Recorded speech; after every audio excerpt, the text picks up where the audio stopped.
અમદાવાદ હવે એક સિટી નથી, અમદાવાદમાં ટોટલ 3 સિટી છે. Let's connect the dots. જૂનું અમદાવાદ, નવું અમદાવાદ અને ત્રીજું yes the future of Ahmedabad. જૂના અમદાવાદની 4 location: Manek Chowk, relief road, Kalupur, Ratanpur. ત્યાંની જે બ્રાન્ડ્સ હતી એ લોકોએ લેગેસી બનાવી અને ટ્રસ્ટ ફેક્ટર ઊભું કર્યું. Let's come to the new Ahmedabad.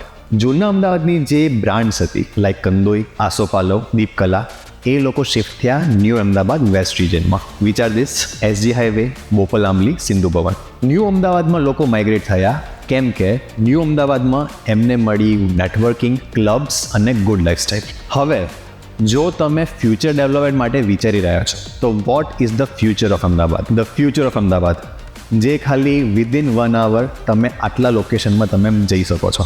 વિચાર this: gift city, the million mind tech city which is now in Tragad, અને વિધિન 1 hour ધોલેરા સિટી. આ બધી સિટી ખાલી સિટીઝ નથી, આ વિઝન છે આપણા honourable prime minister Shri Narendra મોદીનું, જ્યાં આજના નવા ન્યૂ જનરેશનમાં એઆઈના ઇન્ફ્લુઅન્સમાં આ સિટીઝ ડેવલપ થઈ રહી છે, જ્યાં આઈટી, બિઝનેસ, એઆઈ, જીસીસી જેવી બધી વસ્તુઓ છે, ઇન્ક્લુડિંગ સેમી કન્ડક્ટર પ્લાન્ટ્સ. ફ્યુચરનું તમે વિચારી રહ્યા હો તો આ ડેવલપમેન્ટ છે આપણા ગુજરાતનું, અને આ ડેવલપમેન્ટ સાથે જો તમે આગળ વધવાનું પ્લાનિંગ કરી રહ્યા હોવ તો you need to know where to step in at the right time. Think growth, think Gujarat, think galaxy strategy.